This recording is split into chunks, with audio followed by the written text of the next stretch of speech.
Hey, in this video, we're going to tackle starting to connect to databases and pull data from an external source to our application. Most WinForms are event-driven, but most WinForm applications, or a lot of WinForm applications, are also data-driven. So we're going to take this particular tutorial and kind of take it to the next level in terms of difficulty. I wouldn't necessarily call this a beginner tutorial, although anybody could certainly do this. But um, yeah, so we're going to start working with some databases or a database and basically build an application that allows us to query the database, show the result set, and then track whatever whatever the sort of metrics are about the query, what time we ran it, what provider we used, how much time it took, the number of rows that were returned, that sort of thing. So I'm going to jump right in and start creating my project. So we're going to stick with the WinForms application. I'm going to call this query assistant and just save that guy.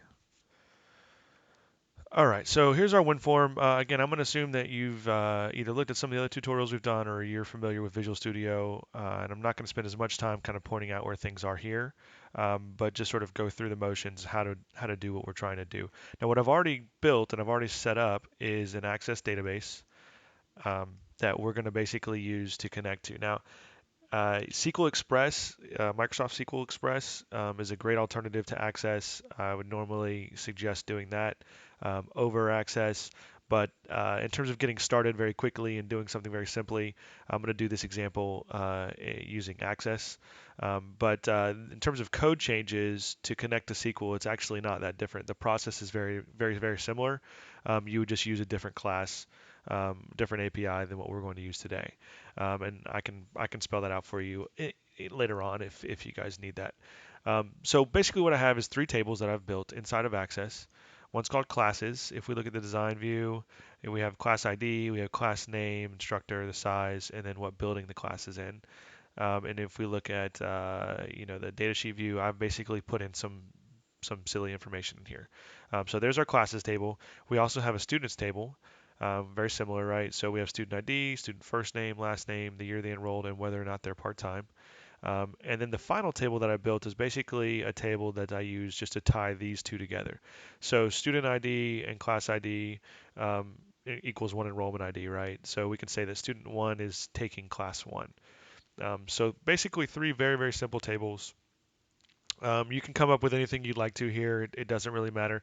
The column names matter, obviously, as we begin to test our application and write SQL to query this particular database that we've built. But if you want to build a table that's different than this, that's certainly fine as well. So that's what our table looks like. I'm going to go ahead and just minimize that guy. But what we want to do is basically we want to have a menu bar at the top. We're going to have a text field below that where we're going to type in the SQL statements that we want to run against our database. The third area we're going to have is basically a data grid view that will show the result set. So we're going to run a query and bind that query result set to our data grid view so we can see what the query returns. And then the bottom panel that we're going to create is going to also be a data grid view, but we're not going to bind it to any data source. We're simply going to insert rows every time we run a query. So let's jump right in. I'm going to go into, let's see, containers, and I'm going to get a table layout panel, and I'm just going to drag and drop that on here. Now what I want is I want one row, or I'm sorry, one column, but I want four rows. So I'm going to remove the last column. So now we have one column, and I'm going to add two additional rows. You'll see here. And then what I'm going to do is I'm going to take this guy and I'm going to dock it into my WinForm. All right.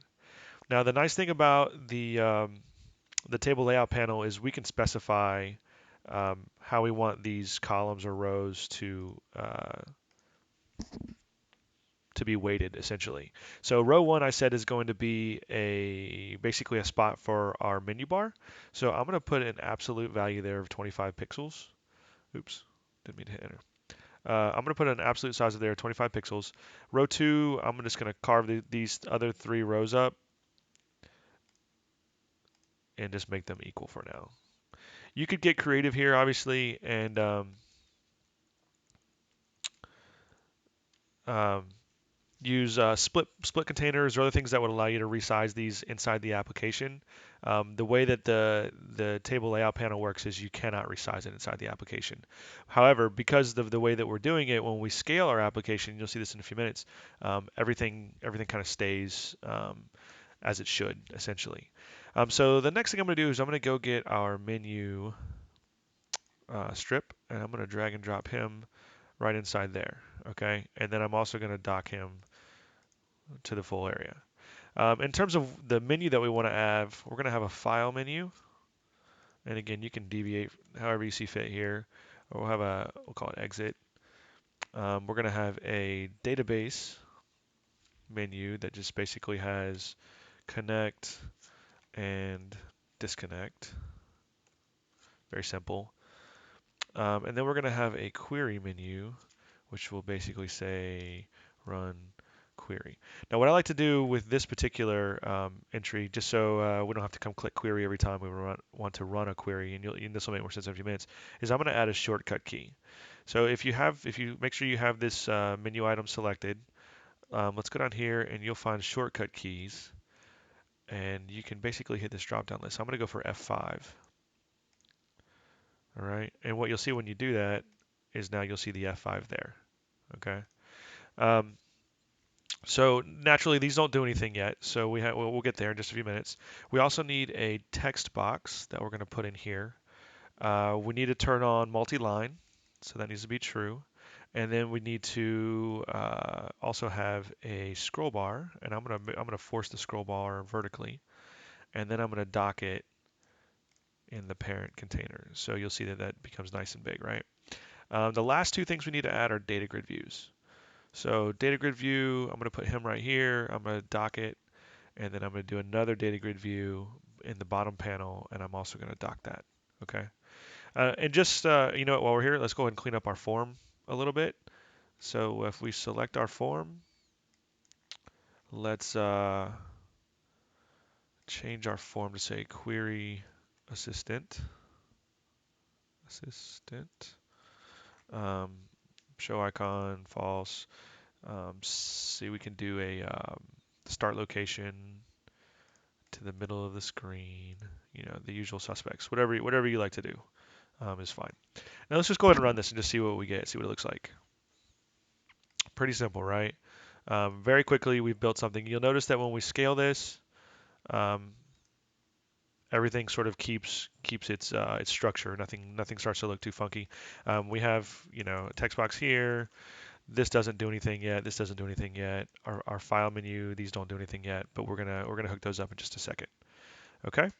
So very simple layout we have here so far. I'm gonna go ahead and rename this text box instance to query box because this is where we're going to write the query, and I don't want to use all caps.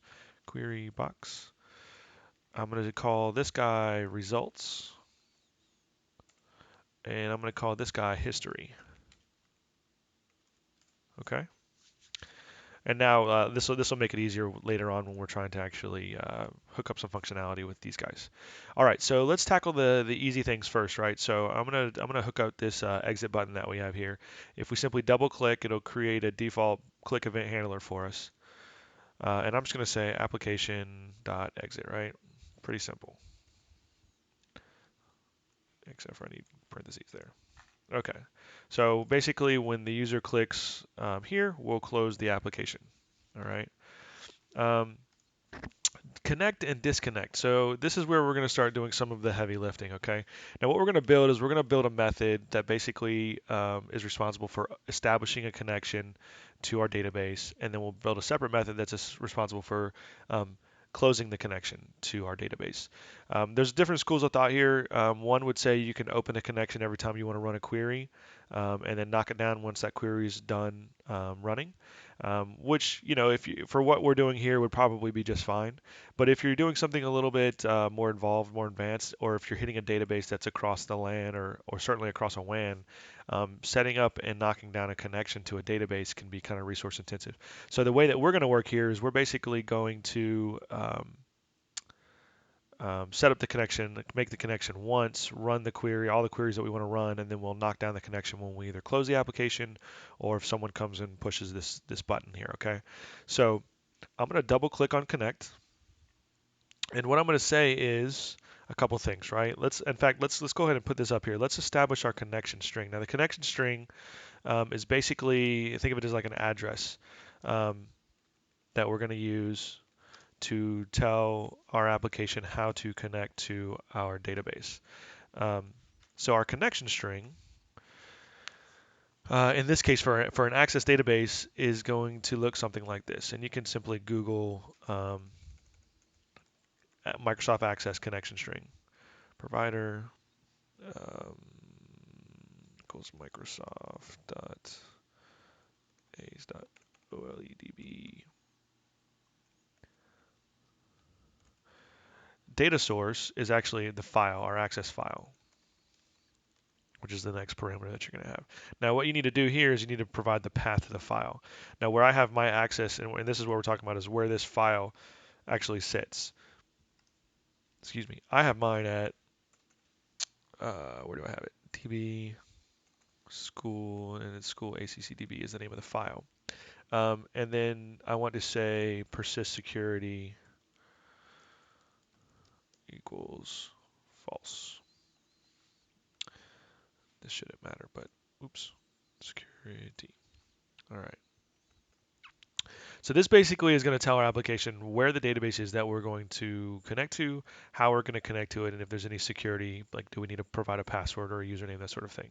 Now I will give you a forewarning. So the first time you try to use this, if you don't have um, a provider installed, a connection mechanism. Usually, if you have access installed on the machine, this isn't an issue. But I even had access installed on my machine when I first tried to do this and ran into problems. And what you'll see is something that you get an exception that looks like this. And so all you need to do is hit this link right here and download a driver for Office, and then you'll be able to connect. Um, via OLEDB to your Access database. So you can pause the video back there and copy that URL if you need to, or I can maybe I'll just post it in the comments or in the description or something. Um, okay, cool. So I'm gonna set up while we're here, because I know we're gonna do some other things. I'm gonna set up a global variable called error message so that we can capture any errors that we get and maybe print them to the screen or show them to the user or whatever we want to do. I'm also creating a variable called queue, which is going to be used to store our query that we're going to run each time we try to run a query. Okay, so whenever we're doing things in and out of databases, it's always good to wrap everything in try-catch blocks, right? So we can handle any errors that we run into. So I'm going to basically set this up so that if we run into an error, we're just going to show a message box that shows what the error is. Message. Okay. So real simple. If we run into any problems, and I'll put a couple of mistakes in here, and we can kind of see what we run into. Um, so what we need to do is we need to create a OLE connection object. Um, let me put that at the top actually. OLE. Oops. Forgot one thing. So in terms of what APIs or what libraries or the classes we need to use one more. We need to add one. System.data.oledb is what's going to have all of the classes that we need to use to actually establish the connection. So I'm going to create an OLEDB connection, DB connection called con, and I'm just going to assign it to null up here. We'll instantiate it down below. But just in case we need to close the connection or reference the connection elsewhere in our application, which we certainly will, not just locally in this method, well, that's why we're kind of making that a global variable. Okay, so let's try this again. So con equals new OLEDB connection. And what you're going to pass this as a parameter is the connection string, right? How we're going to get there. And we've already established what our connection string is up here. Okay, and then it's really simple from there. We're going to say con.open, right? Now, one thing to think about is, come on, do we want to have to come into our database menu and hit connect every time? Probably not. The other thing is, do we want to, should this disconnect button even be enabled if we haven't made a connection? Essentially, we're going to use our disconnect button to disconnect from or close our connection. If we haven't established a connection, probably doesn't make much sense to even have that enabled, right? The user's going to go try and click on it. It's going to throw up some error message because no connection's been established. So what I'm going to do is I'm going to set this particular button to disabled um, out of the gates because we can't disconnect from something if we haven't already connected to it. So one other thing we're going to add right here is we're going to say, and if you'll notice the name of this guy is called disconnect tool menu item. We're going to say after we connect, if we successfully connect, we want to say disconnect tool menu item strip dot enabled equals true. So essentially what's going to happen is once we have a connection established, then that button will come alive, right? We'll be able to use it.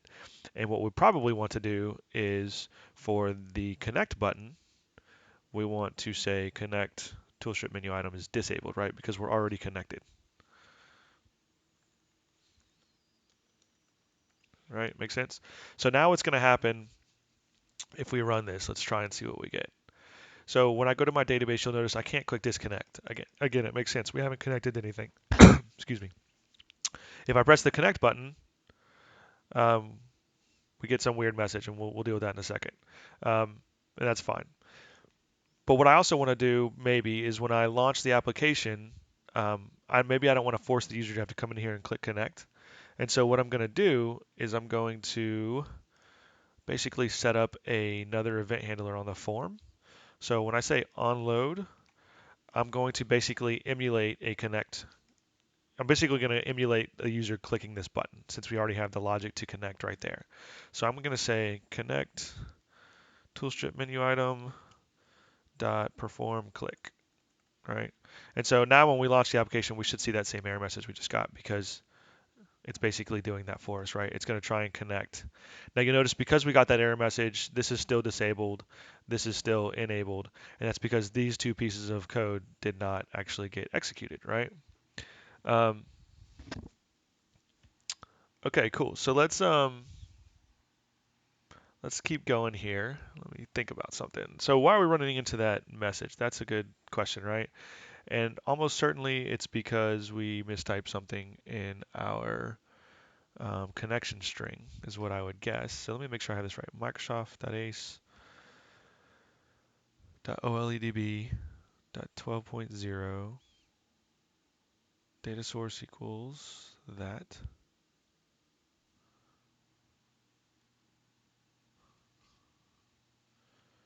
Persist security, persist security info. Sorry about that.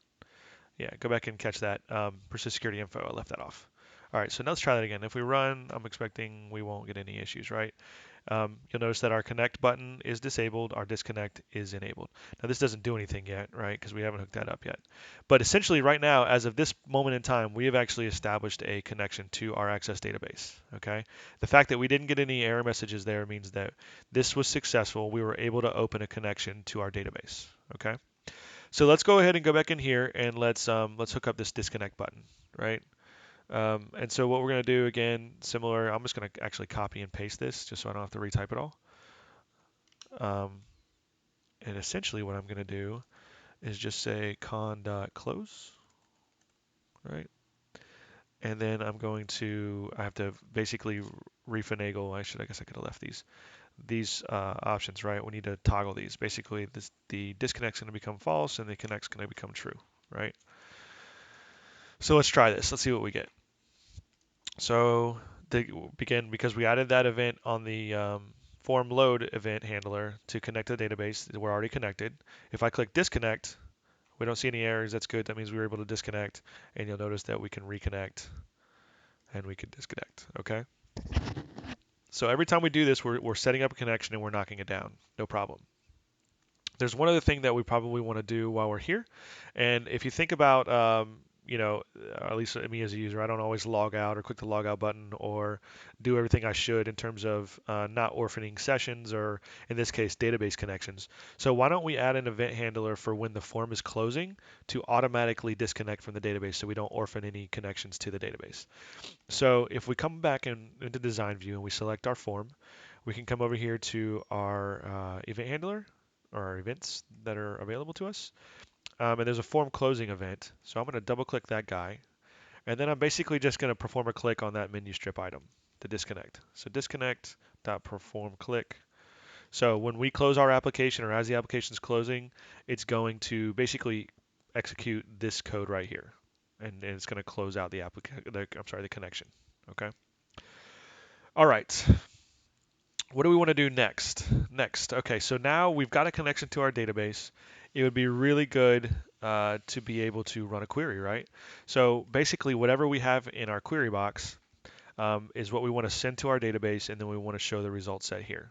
Okay, so what I'm going to do is I'm going to come in and create an event handler for, I'll get a little click happy, for our run query. Okay, so run query tool menu strip item click. When this is clicked, this is what we're going to do.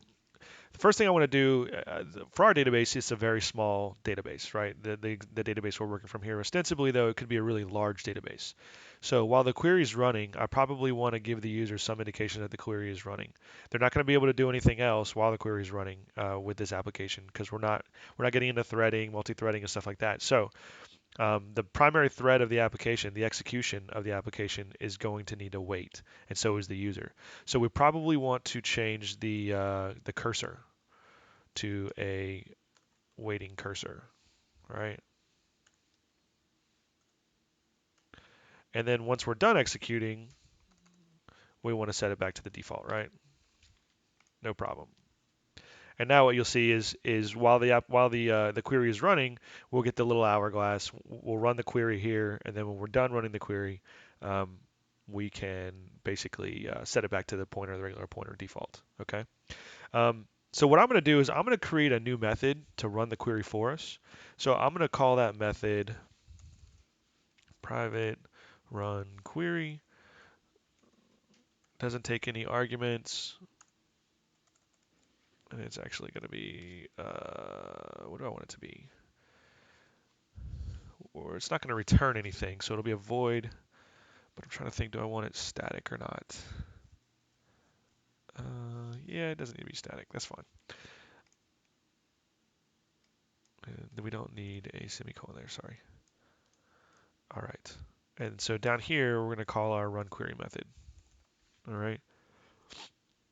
So heavy lifting again, okay? So what we want to do is we want to reset our error message first and foremost, because if we run into the error messages as we're running the query, we want to make sure that we capture those. So we're just going to reset that to an empty string. Um, what else do we need to do? We need to start looking at how to actually establish our query, right? So I'm going to put a try catch block in here again.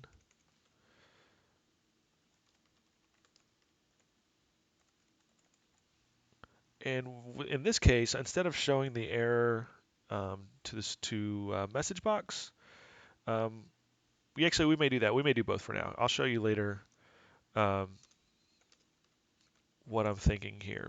But for now, what we'll do is message box dot show, because I may have to break this into two videos so I don't go too long. Um, so we may not tackle the very bottom data grid view that we have in mind. Um, and we'll come back to, we're going to add some more to that in a few minutes. Okay, so this is kind of one of the areas where you don't have to necessarily understand what's going on, but you just need to know that this is the code that you need to do it. And if you Google, how to connect to a database from a WinForm application, you'll see this, and almost certainly you can copy and paste, and it'll work. So I guess recommend do the same thing at this point. But for now, what we're going to do is set up, oops, a new OLEDB command where we pass it our connection and our query. Okay? And we'll get to the query in just a second. So remember we said up here we established a variable called Q, and we said Q was going to store our query. So we haven't done that yet. So we would need to probably do that. And that probably needs to be the first thing that we do, right? We need to assign some value to query or to Q. Now what I said is we're going to type our query into this text box. So probably it's pretty simple, right? All we need to do is get whatever text is typed into this query box and assign it to our value Q, right? So we notice that we renamed this instance of the text box query box. So I'm going to say Q equals query box dot text, very simply, right? And so when we set up our command, we're passing it the query we want to run and the connection string or the connection object we're going to use to actually conduct or to run our SQL. We also need a data adapter, so LADB data adapter, um, and we're going to pass that the command object that we just created. And then, so binding a result set to a data grid view. This is a data grid view. It doesn't look real fancy yet. But binding a result set to a data grid view is honestly most easily done with an object called a data table. And it's conceptually think of it as a grid or an Excel spreadsheet essentially. So basically what we're going to do is we're going to run our query, we're going to fill our data table, um, and then we're going to bind our data table to our data grid view. So I'm just going to create a data table that's just kind of vanilla. We're not doing anything with it.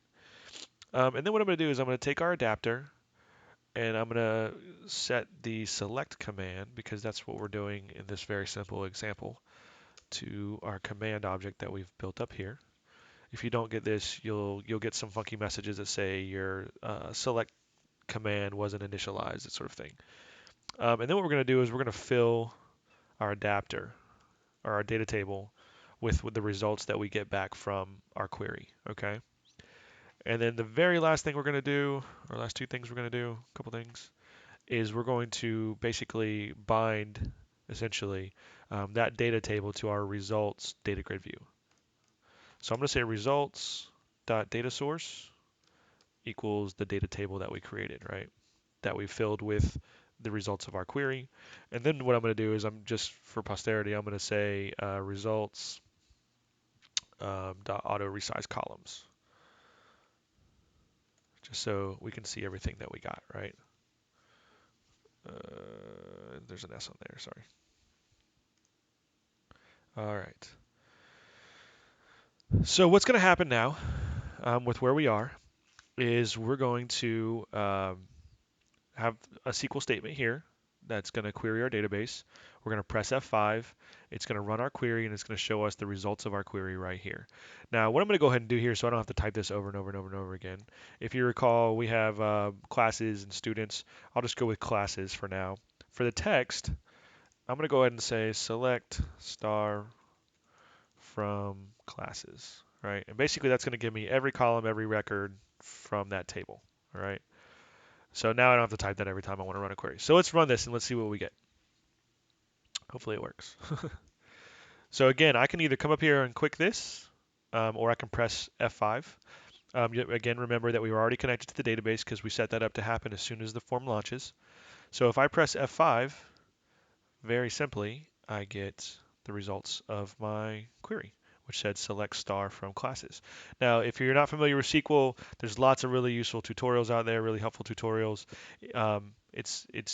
We're keeping it very, very simple here. I mean, you can get uber complicated with SQL, but if we just wanted to know class name and class instructor, you can select what you want. If we hit F5, we'll only get class name and instructor. If you want to limit your results, you can have a where clause, and we could say where class ID is greater than 3, right? Let's go ahead and add class ID into our thing here, and you'll see we only get 4 and 5, right? So you can monkey around with SQL. This is honestly, if you're trying to learn SQL, this is a really great way to learn. Build a database, build a little application like this that will allow you to, run queries and do that sort of thing. I don't know how long I've gone. How long have I gone? Sorry, I'm using Cam Studio. I thought there was a time on here. 29 minutes. Yeah, okay, so I'm going to stop right here, actually. I'll pick this up with a second video very soon, where we can do some more things to kind of make this a little more robust, we can talk about different because right now you can modify this stuff and doesn't really we don't really need that, right? That's not the point of this. You could clean this up certainly. This is just kind of beginner stages, and then what we'll do is we'll implement this bottom data grid view where we want to actually track the history. So every time we run a query, what we're going to do is we're going to show um, what time the query was run, um, how many rows the query returned, how long the query took to run, what data provider we used, if there was an error, what the SQL was, that sort of thing. So if we ever want to go back and see what we ran and what the result set or metrics about the result set look like, we can kind of have that, which is kind of a nice little feature. So wrap it up there. If you have any questions, post the comments. I'm usually pretty on top of it, and we'll see where it goes from here. And just look out for this next video shortly. Take care.